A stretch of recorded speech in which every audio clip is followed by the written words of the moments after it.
A Rádio Rio de Janeiro leva até você Mediunidade e Obsessão. Um programa que se propõe tirar suas dúvidas sobre esses dois temas com base na doutrina espírita.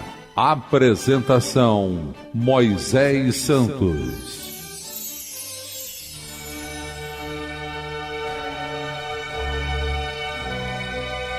Caríssimos ouvintes da Rádio Rio de Janeiro, eu sou Moisés Santos e este é o programa Mediunidade e Obsessão. Agora nos encontramos em uma nova fase de estudos. Estamos abordando o livro que é um clássico, meu caro ouvinte. É o livro Diálogo com as Sombras, do autor Hermínio Corrêa de Miranda, da editora da Federação Espírita Brasileira. Esta obra nos remete a todos os detalhes desde o início da formação de um grupo que se propõe a trabalhar mediunicamente na casa espírita, considerando os valores pedagógicos da mediunidade, da postura de cada um dos integrantes, da classificação dos espíritos que vão se comunicar, da realidade de conexão que devemos estabelecer como concurso de confiança à espiritualidade superior, porque são eles que realizam o trabalho, em nome de Jesus. Nós somos apenas os instrumentos. Então estamos na primeira parte desse livro, que trata da instrumentação. E no seu capítulo 1, nós temos a formação do grupo. Hoje vamos estudar esse mesmo capítulo, dando continuidade. Hoje é a quarta parte desse capítulo grupo. Então não estamos com pressa de estabelecer concurso de finalizar a obra, mas de estudar seus pormenores. A cada vez que estudamos, refletimos, comparamos com o Pentateuco kardeciano e trazemos sempre para você, meu caro ouvinte, a mensagem ao seu coração. Então nós paramos no parágrafo: da mesma forma, encontramos-nos perfeitamente conscientizados das responsabilidades que assumimos. Então veja que a questão aqui é de assumir compromisso, assumir a responsabilidade do trabalho. Uma vez assumido, temos que manter esse vínculo por uma questão de ética, por uma questão de consciência. Vamos nos defrontar com espíritos desajustados, que no desespero em que se precipitaram, voltam-se contra nós, muitas vezes sem razão alguma, e não a de que estamos tentando despertá-los para a realidade extremamente dolorosa, da qual se escondem aflitivamente. Então por que acontece isso? Toda vez, seja em qualquer campo, que nos propormos a realizar o bem, nós sabemos que o orbe terrestre está em fase de transição, de mundo de provas e expiações para a regeneração. Mas ainda aqui predomina o mal. Então qualquer proposta de realização do bem vai gerar desconforto quem está acomodado no mal, seja qual for a tarefa que vamos estabelecer por responsabilidade. Na mediunidade, nas reuniões mediúnicas, isso fica mais claro, porque a relação é ao vivo e a cores, com todas as características de todos aqueles que se encontram em condições de alguma forma restabelecerem-se. Porque isso nós temos que ter consciência, meu caro ouvinte. A espiritualidade superior só vai trazer os espíritos que apresentam alguma predisposição para reconsiderar. Então, os espíritos mais endurecidos não cabem nem para os iniciantes e nem para um grupo que ainda não amadureceu dentro dessa proposta por longos anos de porfia dentro dessa proposta do bem em comunicabilidade com os irmãos espirituais. Então, a responsabilidade é grande, pois, e sabemos disso, encontraremos percalços e nos empenharemos em lutas remidas pelo bem. Mesmo assim, desejamos o grupo. Um pouco de humildade nos fará aqui um bem enorme. Veja como é importante essa postura do Evangelho. Por que a humildade vai ser tão importante na formação do grupo de uma proposta de realização com a mediunidade com Jesus? Vamos esclarecer este conceito. Esclarecendo conceitos. Humildade, meu caro ouvinte, para melhor servir. É do Evangelho segundo o Espiritismo, capítulo 7. Bem-aventurados os pobres em espírito. Quando fordes convidados, ide colocar-vos no último lugar, a fim de que quando aquele que vos convidou chegar, vos diga: meu amigo, venha mais para cima. Isso então será para vós um motivo de glória, diante de todos os que estiverem convosco à mesa. Porquanto todo aquele que se eleva será rebaixado, e todo aquele que se abaixa será elevado. Essa passagem é de Lucas, Novo Testamento, Palavra de Jesus, em seu capítulo 14, versículos 7 a 11. E no item 6 desse capítulo, Allan Kardec comenta: estas máximas decorrem do princípio de humildade, que Jesus não cessa de apresentar como condição essencial da felicidade prometida aos eleitos do Senhor, e que ele formulou assim: bem-aventurados os pobres em espírito, pois que o reino dos céus lhes pertence. Ele toma uma criança como tipo de simplicidade de coração e diz: será o maior no reino dos céus aquele que se humilhar e se fizer pequeno como uma criança, isto é, que nenhuma pretensão tende a alimentar a superioridade ou a infalibilidade. Então, meu caro ouvinte, esta é a predisposição de todo trabalhador consciente da sua responsabilidade, que vai colocar nas mãos de Deus. Vai reconhecer-se como uma criança, como um aprendiz, que deseja servir, mas jamais ter a pretensão de se equivocar ou muito menos curar a quem quer que seja, ou convencer a quem quer que seja. Então a nossa proposta não é a do convencimento, mas do esclarecimento para aqueles que desejarem, sem a pretensão de se tornar superior por conta dessa atividade. Essa postura vai nos colocar em conexão com o propósito da espiritualidade superior, que tem paciência para esperar os equívocos humanos, nossos equívocos, e assim teremos a oportunidade de servir com eles e mantermos-nos protegidos por esse propósito. Realmente não há o que temer se assim procedermos. Não planejamos um grupo para reformar o mundo, nem para conquistar todos os grandes espíritos que se debatem nas sombras. Haveremos de nos preparar apenas para a nossa pequena oferenda.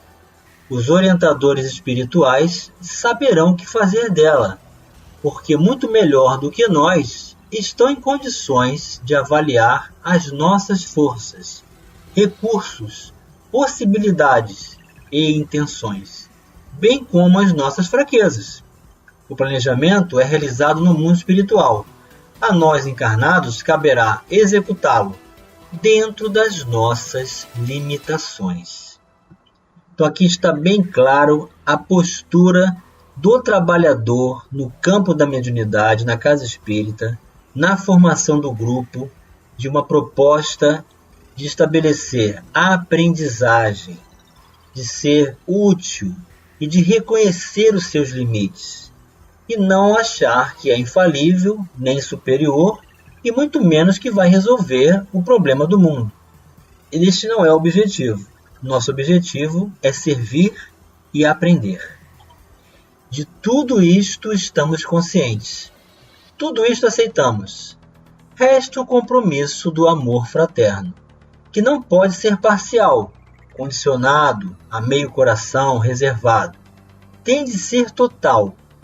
Começa com o relacionamento entre os componentes do grupo, que precisa apoiar-se no perfeito entrosamento emocional de todos, para o que, obviamente, é indispensável que todos se estimem e se respeitem.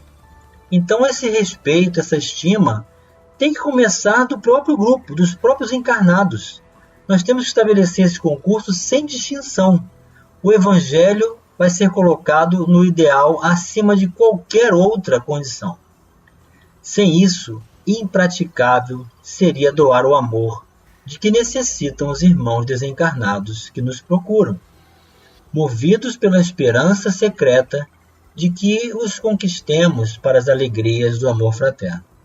É nessa oportunidade que se renovará em todos os encontros que colocaremos em prática aquele sábio ensino de Jesus, que nos recomenda amar os nossos inimigos. Muitos espíritos em doloroso estado de desajuste emocional se apresentarão diante de nós como verdadeiros inimigos, irritados, agressivos, a deblaterarem em altas vozes, indignados com a nossa interferência em seus afazeres. Sem aquele amor incondicional que nos recomendava o Cristo, como iremos oferecer-lhes a segurança de compreensão e da tolerância de que tanto necessitam? Então, essa proposta de trabalho vai interferir nos mecanismos das condições dos planejamentos obsessivos que muitos estabelecem. E é claro que o trabalho não é nosso, mas eles não enxergam os espíritos superiores. Eles enxergam a nós, encarnados. Então a vida muda completamente, porque nossa realidade passa a ser a de espírito, e nós passamos a considerar os ensinos do Cristo uma ferramenta verdadeira em nossas vidas. Qualquer motivo de escape, de fuga, de ilusão e proposta indecorosa com a própria consciência, eles terão brecha e vão nos tirar do trabalho, e vão nos tornar, assim, sentindo-nos envergonhados pelas nossas escolhas. Estão resolvidas, portanto, as preliminares. Temos o grupo montado e já definimos seus objetivos. A próxima questão que se coloca é: onde e quando reuni-lo? Consideremos primeiro a segunda parte. A frequência de reuniões é usualmente uma vez por semana à noite. Dificilmente um grupo terá condições de reunir-se regularmente, durante vários anos, mais de uma vez por semana. Então, uma vez estabelecido esse concurso inicial, resta agora definirmos esses outros pormenores, que nós vamos dar continuidade já no próximo bloco.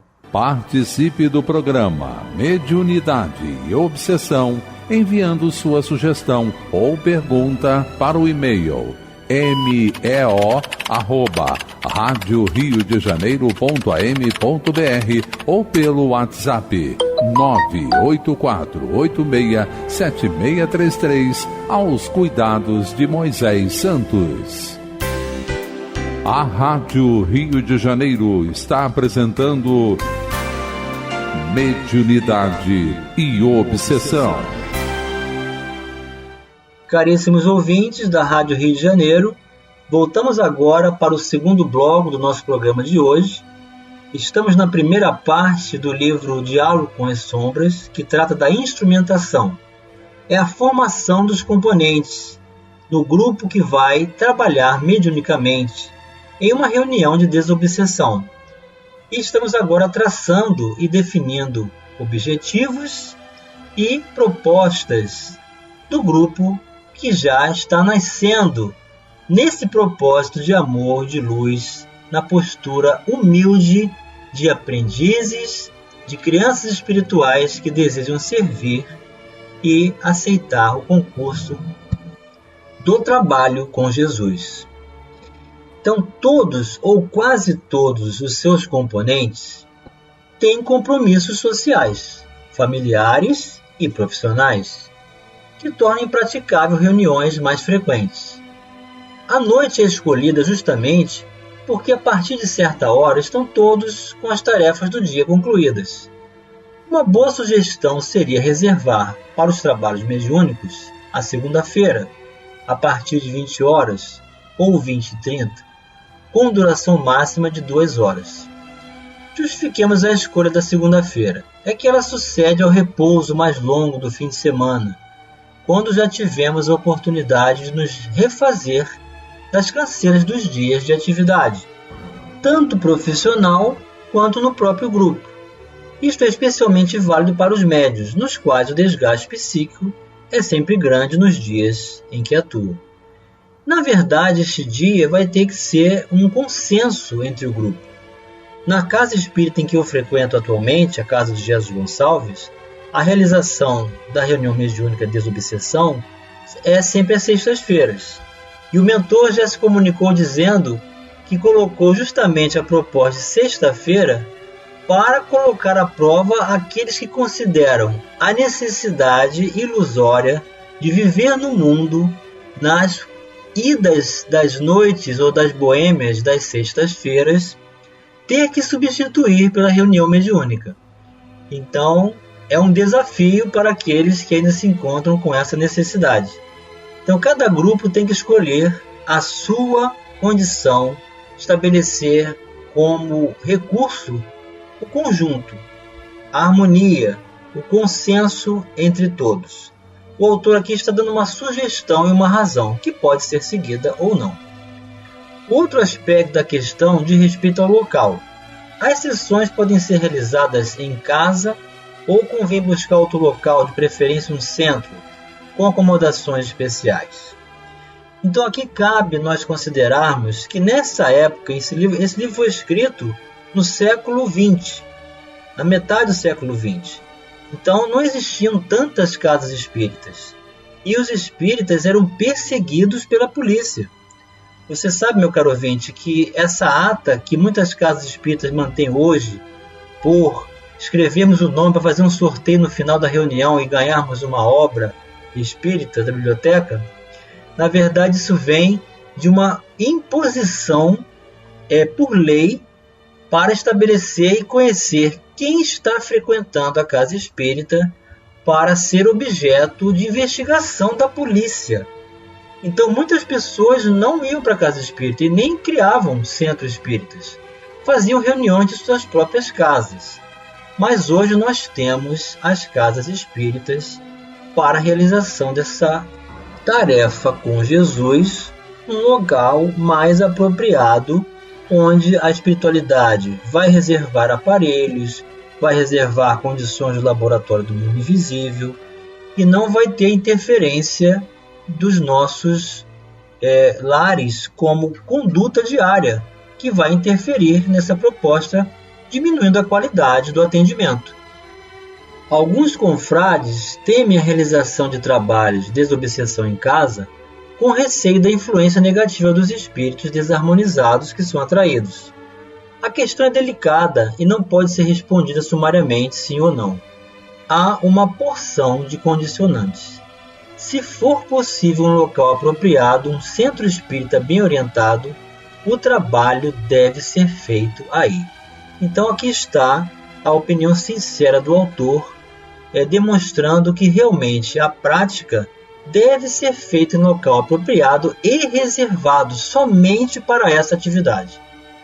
Por outro lado, num lar tumultuado por disputas, rivalidades, ciúmes, paixões, subalternos e desajustes de toda sorte, a realização de trabalhos de desobsessão poderá agravar as condições, pois será difícil aos companheiros desencarnados que orientam o grupo assegurar um clima de equilíbrio e proteção, tanto para os espíritos trazidos para serem atendidos, como para as pessoas que vivem na casa.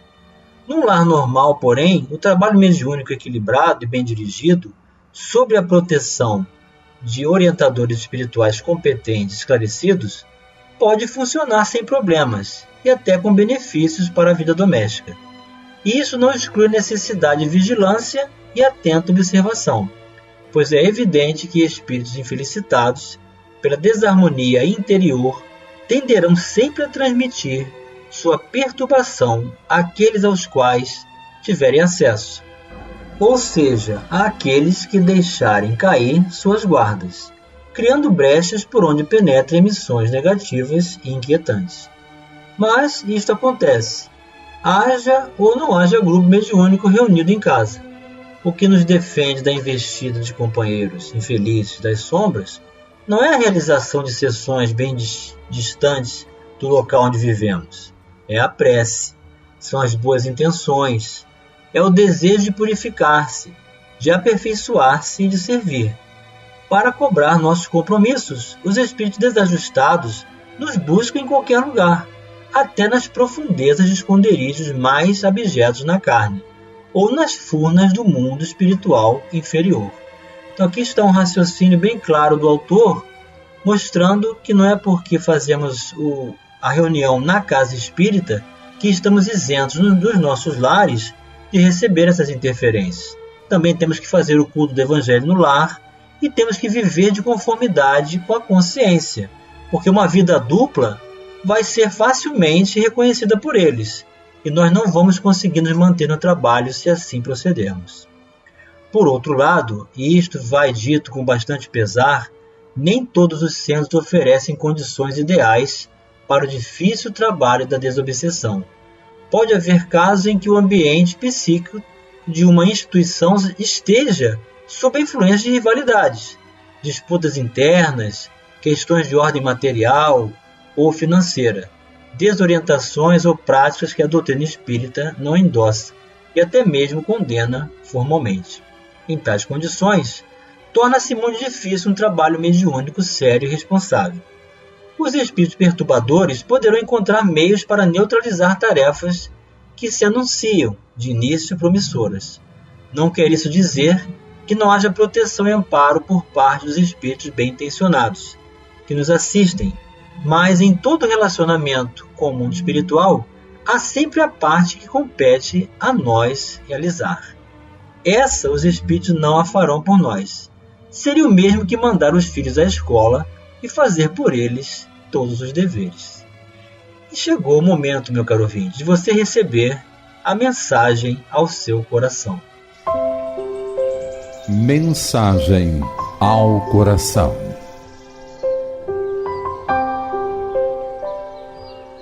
Do livro Seara dos Médiuns, autor Emmanuel, psicografia de Francisco Cândido Xavier, o capítulo 69, Atualidade Espírita. Espíritas, o mundo de agora é o campo de luta a que fostes conclamados para servir. Todas as rotas oferecem contradições terríveis. A cada trecho, surpreendemos os que falam em Cristo negando-lhe testemunho.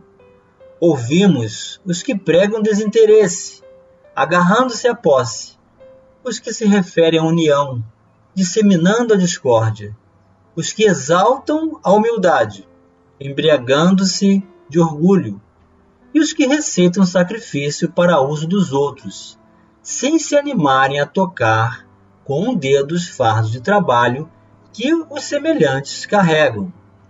Ontem, contudo, noutras reencarnações, éramos nós igualmente assim. Recorríamos à cruz do Senhor, talhando cruzes para os braços do próximo. Exalçávamos o desprendimento, entronizando o egoísmo. Louvávamos a virtude, endossando o vício. E clamávamos por fraternidade, estimulando a perseguição a quem não pensasse por nossa cabeça. Hoje, no entanto, a doutrina espírita restaura para nós o Evangelho, em versão viva e simples. Não mais o Cristo abençoando a carniçaria da guerra. Não mais o Cristo monumentalizado em prata e ouro. Não mais a escravidão religiosa, imaginariamente do Cristo. Agora, como devia ter sido sempre, encontramos no Mestre Divino o companheiro da humanidade, ensinando-nos a crescer no bem para a vida vitoriosa. Não nos baste, pois, simplesmente crer. Em toda parte, é necessário sejamos o exemplo do nosso ensino que pregamos, porque se o Evangelho é a revelação pela qual o Cristo nos entregou mais amplo conhecimento de Deus, a doutrina espírita é a revelação pela qual o mundo espera mais amplo conhecimento do Cristo, em nós e por nós. Emmanuel para os nossos corações, meu caro ouvinte. Eis as realidades que nos esperam, que vamos nos deparar com o trabalho da reunião mediúnica de desobsessão. Não teremos mais como nos esconder. Vamos nos desnudar espiritualmente e apresentarmos realmente quem somos. Eis a proposta de coragem da fé para nos reabilitarmos perante a própria consciência, perante o próprio Cristo. Um grande abraço e até o próximo programa. A Rádio Rio de Janeiro apresentou Mediunidade e Obsessão.